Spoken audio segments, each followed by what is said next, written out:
আসসালামু আলাইকুম এভরিওয়ান। আশা করি সবাই ভালো আছেন। আমি একবারে ভালো নেই। আমি কিভাবে যে আপনাদেরকে বলি, আমার জীবনে এত বড় কষ্ট, এত বড় দুঃখ আসবে আমি কখনো ভাবতে পারিনি। আজকে 1 বছর পর আমার ভাবি, আমার ভাইয়া, আমার কলিজার টুকরা ভাতিজা চলে যাইতেছে। আমার যে এত বড় কষ্ট আমার জীবনে আসবে আমি কখনো ভাবতে পারি নাই যে এরকম সময়, এরকম দুঃখ কষ্ট আমার জীবনে আসবে। আমার কলিজারা ফাইটতে যাইতেছে। আপনাদেরকে আমি কিভাবে বোঝাই? আজকে 1 বছর পর আমার ভাবি, আমার কলিজার টুকরা, আমার ভাতিজা আজকে ভাবির বাবার বাড়িতে চলে যাবে।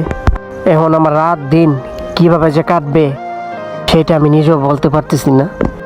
আমি ভাবিকে যতটুকু মিস করব তার থেকে বেশি আমার কলিজার টুকরা ভাতিজাকে মিস করব। আমি যদি কাউকে ভালোবেসে থাকি বাবা মার পর, সেইটা হয়েছে আমার ভাতিজা। আমি সকালবেলা ঘুমিয়ে থাকলে আমার ভাতিজা প্রত্যেক দিন সকালে আমাকে ঘুম থেকে জাগিয়ে দিতে, এগুলো অনেক মিস করব। আমি ভাতিজার সাথে অনেক মজা করছি, আমার দিনটা অনেক শান্তিতে কাটছে, এগুলো অনেক মিস করব আমি।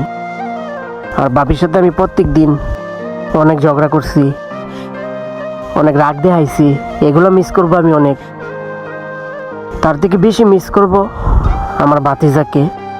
আমার ভাতিজা যাইবার সময় বলতেছে ওরে আমি পেয়ারা পায়রা দিতে, আর এই দিক দিয়ে আমি পেয়ারা পায়রা দিলাম। পেয়ারা পায়রা দেওয়ার সময় তারপর বলতেছে ওরে আমি সোলাইয়া দিতে, আর এই দিক দিয়ে আমি সোলাই দিতেছি। আমার ভিতরে যে কত কষ্ট সেটা আমি আপনাদেরকে মুখে বলে বোঝাতে পারবো না। আমার ভাতিজা চলে যাইতেছে, আমার মনে হইতেছে আমার ভিতরতে কি একটা জিনিস যে চলে যাইতেছে। এখন ভাবি যাইবার সময় আম্মুর পায়ে সালাম করতেছে। মানে আমার ভিতরে যে কষ্টগুলা আমি নিজের চোখে দেখতেছি, আর এটা তো আমি আপনাদের কাছে শেয়ার করতেছি। এই কষ্টগুলো আমি নিজে দেখতেছি।